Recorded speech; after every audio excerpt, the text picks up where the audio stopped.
పోతే పోతాయి. కానీ ఇలాంటి పనికిమాలిన విశ్లేషణలు, పనికిమాలిన ఈ విమర్శలు పెట్టుకుంటే మటుకు చాలా బలంగా సమాధానం ఇస్తాను. ఇది ఫస్ట్ టైము, భవిష్యత్తు అందరి చేత ఇప్పిస్తాను, గుర్తుపెట్టుకోండి.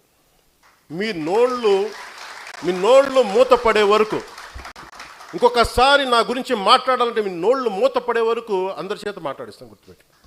ఇంకా సభ్యత సంస్కారం కాదు అని చెప్పి నేను మాట్లాడలే. ఇంకా మీరు స్థాయి దాటేశారు. మీరు ఎవడన్నా సరే మీరు మీ వాదనే చెప్తా, మీ కుల వాదనే చెప్తాను కాపు నాయకులందరికీ. మిగతా కులాల్లో చూసారా ఎక్కడన్నా?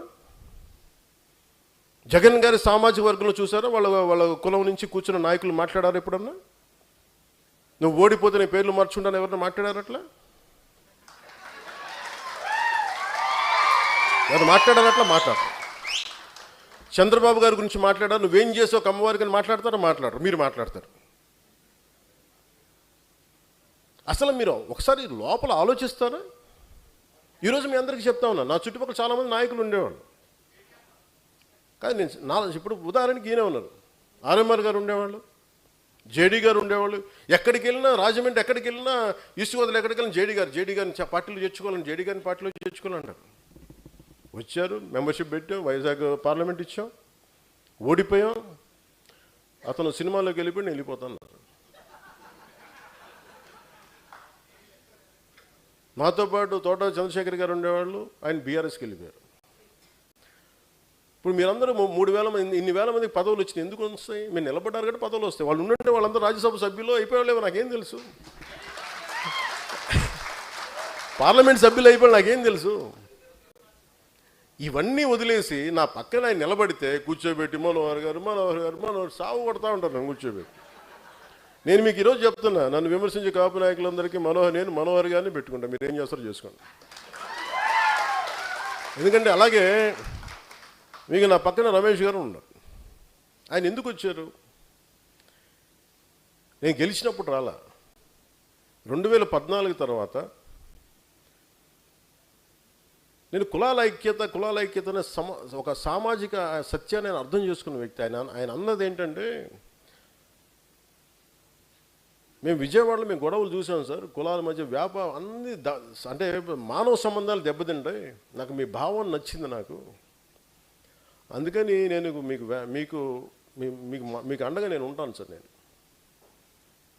పాపం ఆయన నా పక్కన ఉన్నప్పుడు నేను ఎప్పుడు టీడీపీ సపోర్ట్ చేసిన, టీడీపీతో గొడవ పెట్టుకుని ఆయన పక్కనకి వస్తే అందరూ ఆయన కూర్చోబెట్టి ఆయన సామాజిక వర్గంతో తిట్టి ఈరోజు కూర్చోబెట్టి మాట్లాడితే పాపం నేను వచ్చినప్పుడు ఆయన నాతో పాటు ఉన్నప్పుడు నేను టీడీపీకి వ్యతిరేకంగా, టీడీపీకి ప్రో లేను. 2019లో ఆయన 14-15 తర్వాత నేనంటే ఇష్టం ఆయనకి వ్యక్తిగతంగా. ఎందుకంటే ఆయనకి నేను హీరోగా ఇష్టం, ఆయనకి నా సినిమాలకి ఆయన అభిమాని, నాకు అభిమాని, పొలిటికల్గా నా భావజాలని కూడా ఆయన అభిమాని. ఆయన కూర్చున్నప్పుడు నిజంగా కనుక ఆయన వీళ్ళు ఈ కాపు నాయకులు చెప్పినట్టుగా ప్రభావితం చేస్తుంటే నేను 2019లో కూర్చోబెట్టి టీడీపీతో ఎందుకు గొడవ పెట్టుకుంటాను? అంత మాత్రం కామన్ సెన్స్ మీకు లేదా కాపు నాయకులందరికీ, మాట్లాడే వాళ్ళందరికీ? ఇంకా మీరు ఎక్కడో చోట నేను చెప్తున్నాను, మీరందరికీ ఇలాంటి కులాల గురించి మాట్లాడినప్పుడు మీరందరూ సాధకులందరూ ఏకబిగిన మీరు మాట్లాడారు. సామాజిక మాధ్యమాల్లో మాట్లాడండి. నేను ఇప్పుడు మీకు చెప్తున్నాను, మాట్లాడండి బలంగా. జనసేన తాలూకు మూల లక్షణం పోరాటం చేయడం, అన్యాయం మీద, ఒక అభాండం మీద పోరాటం చేయటం. మీరు మెత్తబడిపోయి కూర్చోబెట్టి అలాగే మెల్లిగా అని కూర్చోబెట్టి బండ గణేష్లా ఉండకండి. మీరు అంత గట్టిగా ఉన్నాను, అభిప్రాయం చెప్పండి బలంగా. ఎందుకంటే చెప్తున్నాను, నేను కొన్ని నిర్ణయాలు తీసుకుంటాను. నా దేశ సంక్షేమం కోసం తీసుకుంటాను, మన దేశ సంక్షేమం కోసం, లేదంటే మన రాష్ట్రం కోసం తీసుకుంటాను, మనందరి భవిష్యత్తు కోసం తీసుకుంటాను. నేను మళ్ళీ చెప్తున్నా, మీరందరూ కులాల చట్టాల్లో కూరుకుపోకండి. కులం అనే సామాజిక సత్యాన్ని గుర్తించండి, మతం తాలూకు గౌరవాన్ని పాటించండి, మీ మతాలను ఆరాధించండి, ఎదుటి మతాన్ని గౌరవించండి, చట్టాలను గౌరవించండి. అంతేగాని కూర్చోబెట్టి మనమే వైలేట్ చేసి మనమే తిట్టేసుకొని ఇంకా సమాజాన్ని విడగొట్టిన చండాలను చాలు. ఇంక కలపడం మీద దృష్టి పెట్టండి. అందరూ సాధకులుగా నేను ఇచ్చే మీకు సలహా నేను మీకు ఇదే. ఎందుకంటే మీరు వాడు గుర్తుపెట్టుకోండి,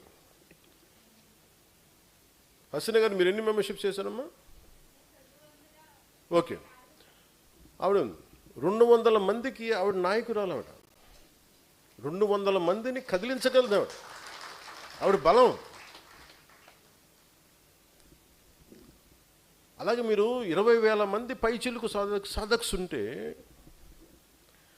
మీరందరూ కలిపి 21 లక్షల మందిని తయారు చేశారు. మీరు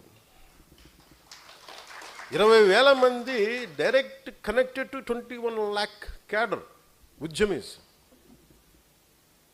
ఇది దేశానికి ఎంత బలం. వాళ్ళందరూ ఏకాభిప్రాయంతో ఉంటే ఎవడన్నా గొంతెత్తుతాడా మన మీద?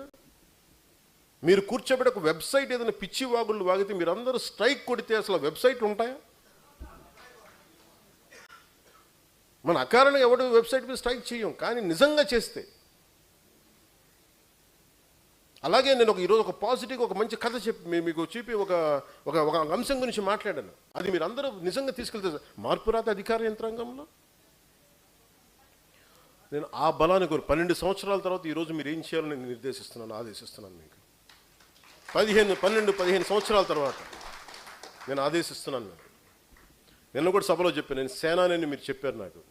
నేను జన చైతన్యం అయితే జనవాహిని ఇలాంటి పేరు జనసేన అని పేరు పెట్టాను, గుర్తుపెట్టుకోండి. సేన మీరు యుద్ధం చేసేవాళ్ళు, చేతులు ముడుచు కూర్చునేవాళ్ళు కాదు. మీరు అకారణంగా నిజంగా తప్పుంటే తప్పు సరిదిద్దుకుంటాం, ఒక మాట అంటాం పొరపాటైంది సరిదిద్దుకుంటాం, ఒక విశ్లేషణ పొరపాటు అయిపోయింది పొరపాటు చేసాం సరిదిద్దుకుంటాం. అంతేగాని సహనం, మితిమీరిన సహనం మంచిది కాదు, గుర్తుపెట్టుకోండి.